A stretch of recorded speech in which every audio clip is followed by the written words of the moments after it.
go and see the world and just show them what it really means to live life golden. Yeah, we're golden, baby girl, we're golden.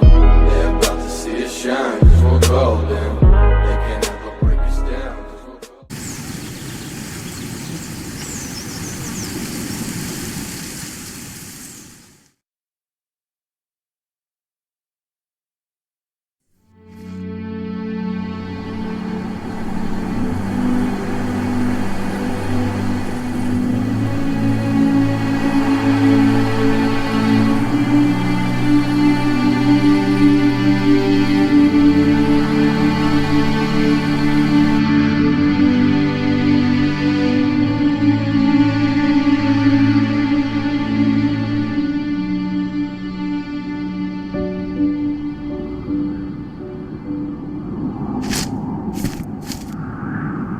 Are you awake?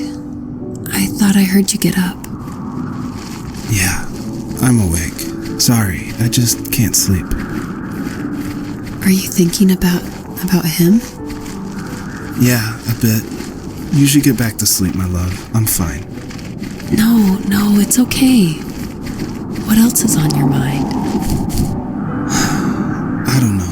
It seems weird, but I had one of the most vivid dreams of my life. I saw a fox on a snowy mountain, just looking confused and worried. Those eyes. I can't get those eyes out of my head. She was running in the windy snow, looking for something. Do you think it has to do with you and what's been going on? I don't know. It was just a dream, Rachel. They're not meant to make sense. A lot's happened the past couple days, that's all. Well, if you're not going to sleep anyway, you should tell me. I want to hear. All right. So, not far from her home, she followed that path to something unexpected.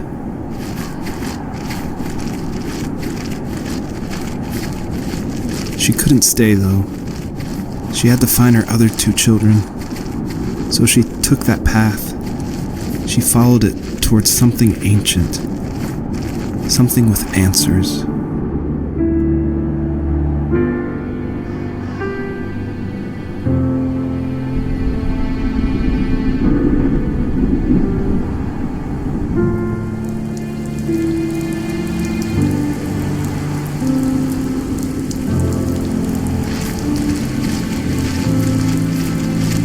The fox looked high and low, searching for any sign of her cubs. Points of light showed the way to this ancient tree. It was as if each one had a story to tell, all their own. The land was trying to tell my story, too. I felt like I was right behind her the whole time.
My teenage years were full of sketching, angst, and trouble.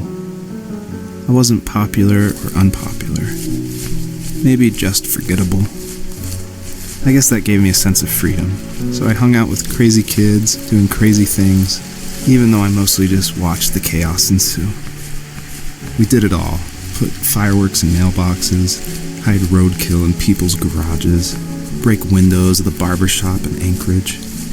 My dad was furious, but he was so busy working he couldn't do much to stop me from going out. I think being an adult means there's no one to stop you making hard decisions. He had to make a living, and he couldn't be in two places at once. Yeah, I realize that now. But at the time, I was sure he was more interested in growing his business than what was going on with me.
My friends would laugh about that night and talk about how crazy it was, and I laughed along, pretending it didn't bother me.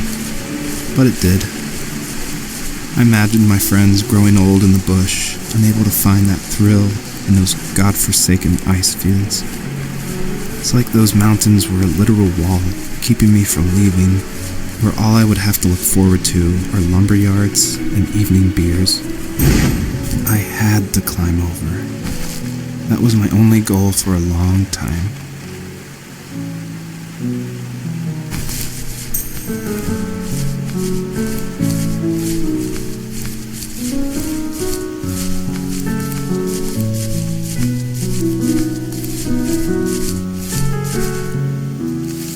If there was some way I could take my love of drawing and turn it into a way of escape, nothing would make me happier. I wanted to create instead of tearing trees down.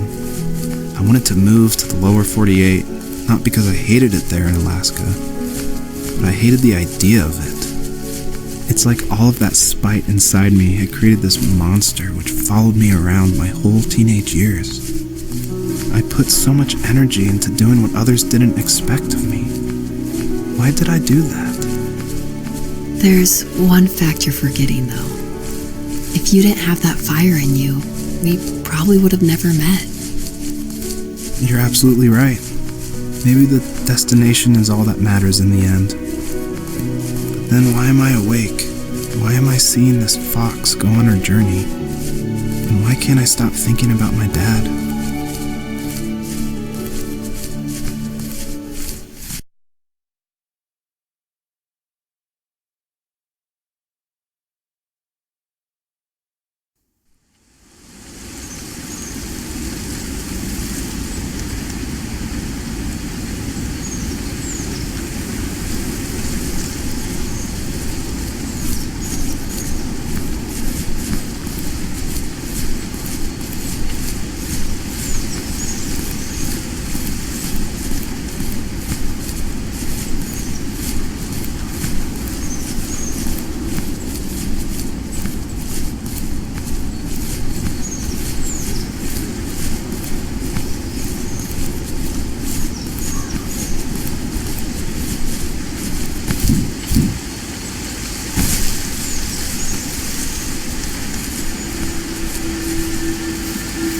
at my most distant, at the times when I detested him the most.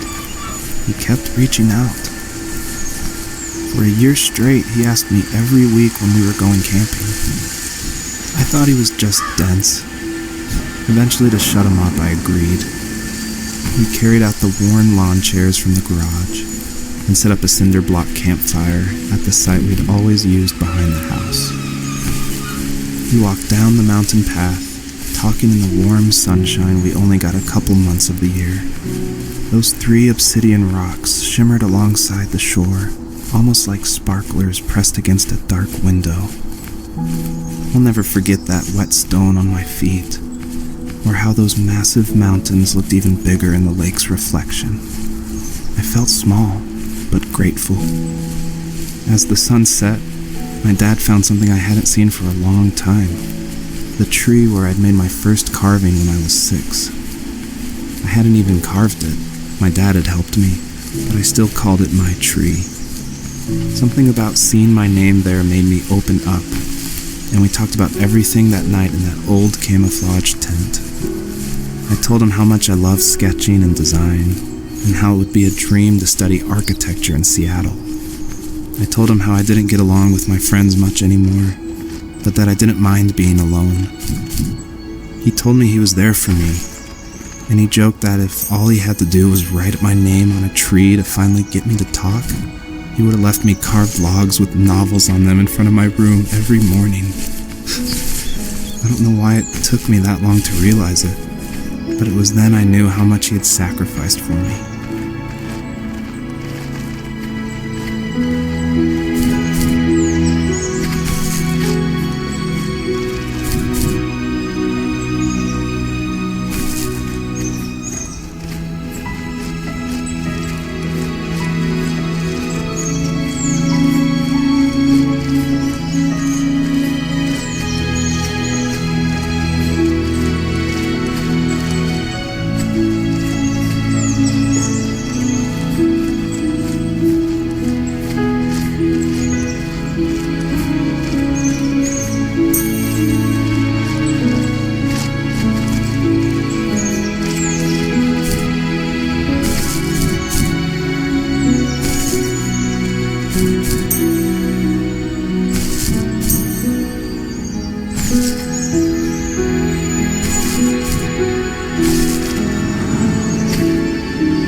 perpetrator stood nearby, unfazed, like nothing was wrong.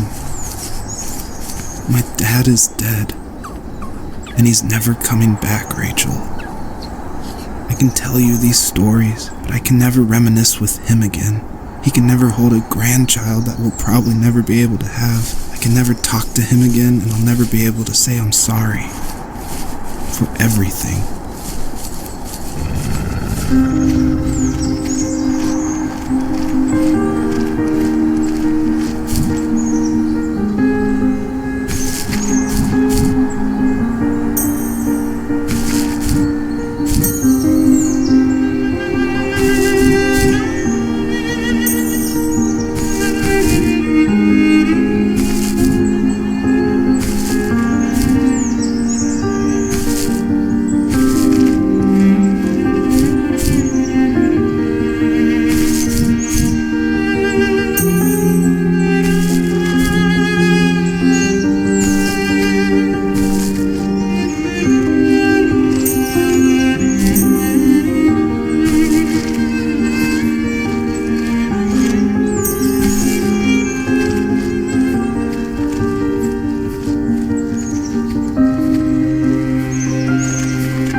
Good night.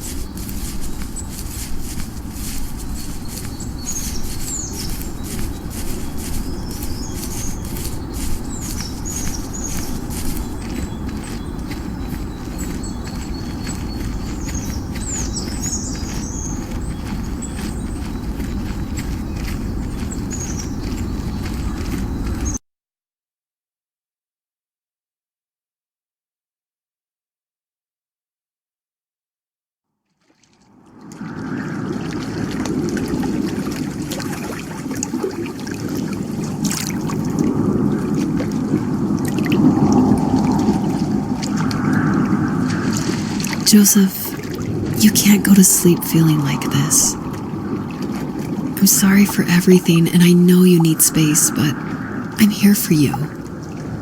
You don't need to feel so lost.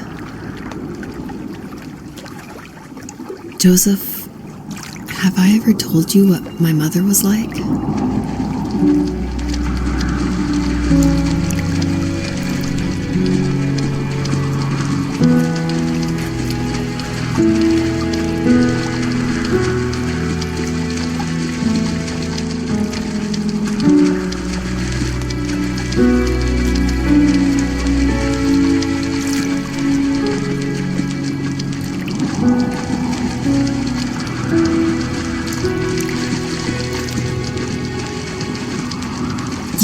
it's like not to have a mom at home. And you know how hard that made my childhood. What helped me was watching the birds in the morning before the school bus came. I thought that my mother was one of those birds, and it made me want to be free like her. My mom taught me how to fold origami cranes while she was in the hospital. So I told myself I would fold one every day until I could fly myself.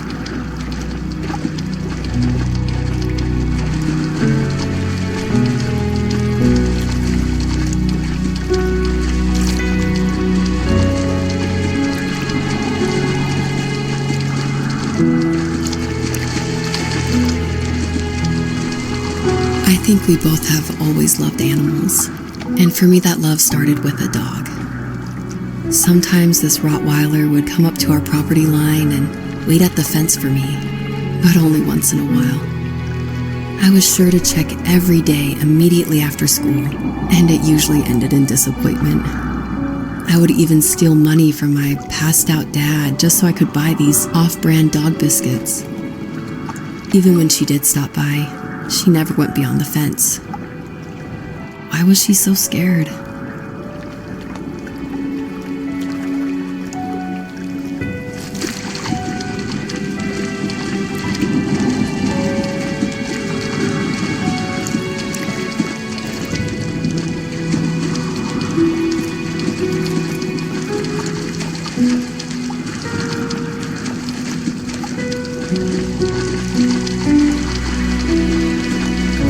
I think my dad was the opposite of your dad in almost every way, except he was in the military as well. He coped with alcohol of every kind. The trailer started falling apart, he got angry, and I withdrew. More and more I became the weird, quiet kid who made lots of origami birds and carried dog biscuits around. I think we were pretty similar when it came to being the weird kids. And that same sincerity in college was one of the reasons I was so drawn to you.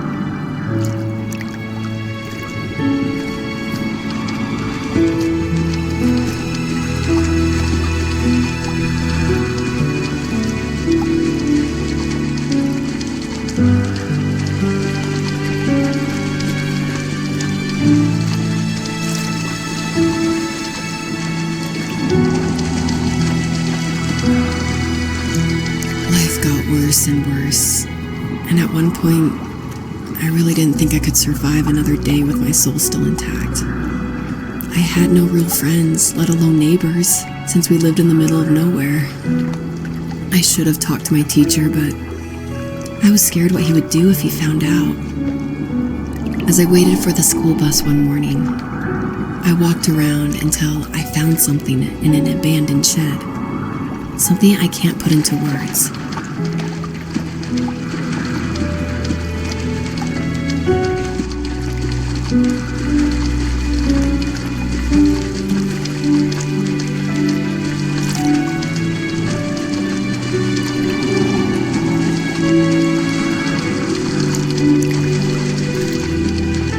I summoned courage I didn't know I had, and I broke into my dad's room and found the key to the shed where he had locked my bike. I'll never forget that feeling, the wind rushing by my ears as the sun rose over fields of wheat. I was flying for the first time. I biked as far as my legs could take me until I found a house that felt friendly, and that felt like home. Those strangers helped me in so many ways. And if it wasn't for them, I wouldn't have found my foster family. And if it wasn't for my parents, I wouldn't have met you.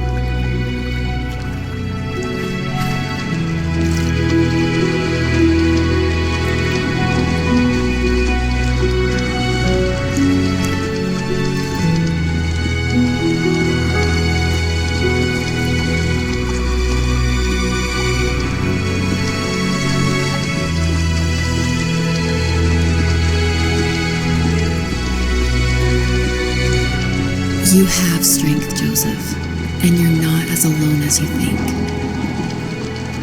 It's all just so pointless, just waiting for life to happen.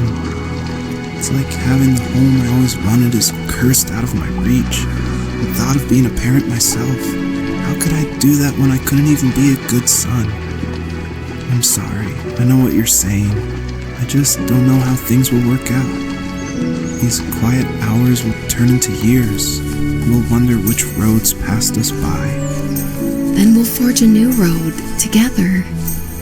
Besides, I discovered for myself that one fateful morning where any hopeful road leads to. There may be thorns and mist, but it always leads to the same thing. And what's that? Family. I'm so glad that you're part of my family, Rachel. And I'm glad you're part of mine.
The fox knew her last cub would be waiting for her at the first tree.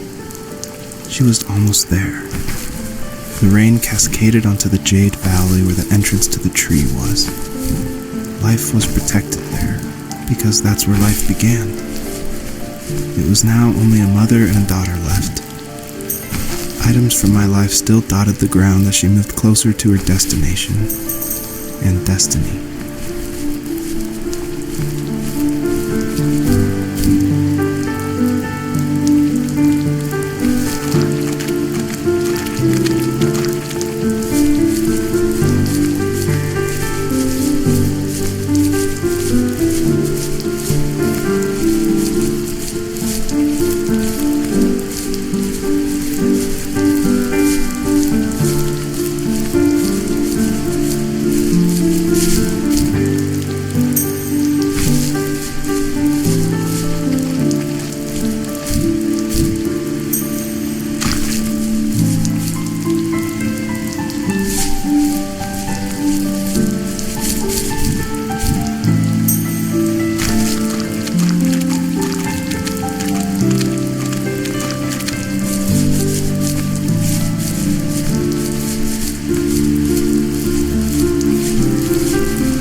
At the end of high school, I felt something I hadn't felt in a long time. Drive. I looked into the best architecture schools on the West Coast, then got a dose of reality when looking at other students' portfolios and the high cost of tuition. I still wanted to be something, to be the next Alvaro Siza, and to make those thousands of sketches worth something in my grand history.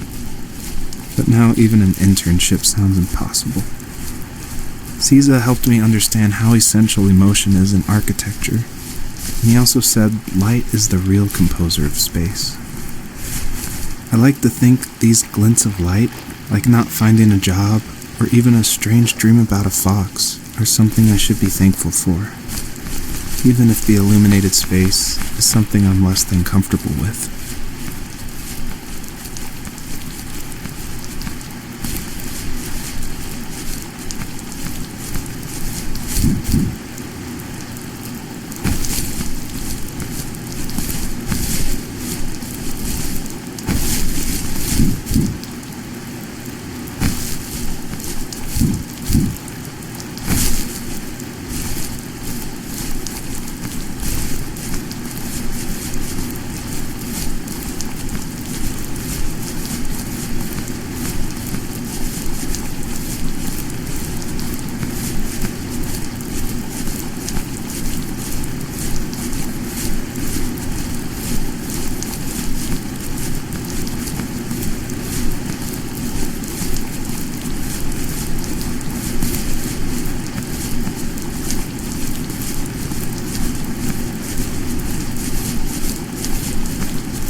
Was that the last time you talked to him? No, I called on holidays, and he would call on my birthday. I guess we acted like nothing ever happened, which was stupid. Didn't want to ask about his lumberyard, and I'm sure he didn't want to ask about my job search. I never went back and visited. I think the last conversation we had was about what movies we had seen and what exactly a best boy is in the credits. I thought he would be here so much longer.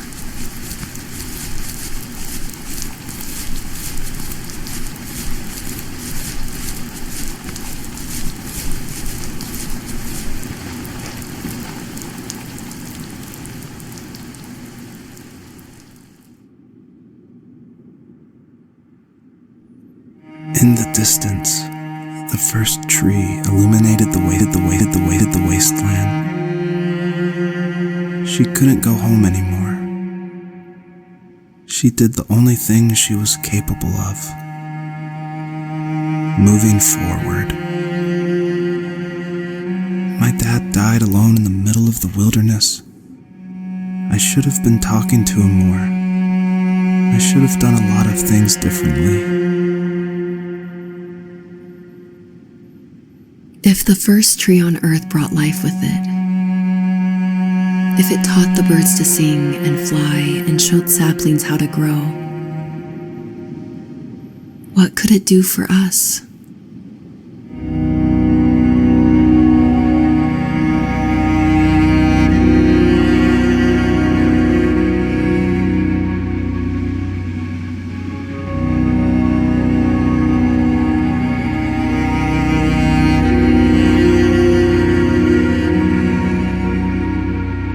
There was a letter I received yesterday from a name I didn't recognize, with a quote I can't stop thinking about. Death is not the opposite of life, but a part of it. More and more, I'm realizing one important truth. Each of us have our own journey to the first tree, but sometimes I'm not sure I'm ready to take that first step. You already have my love.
is over.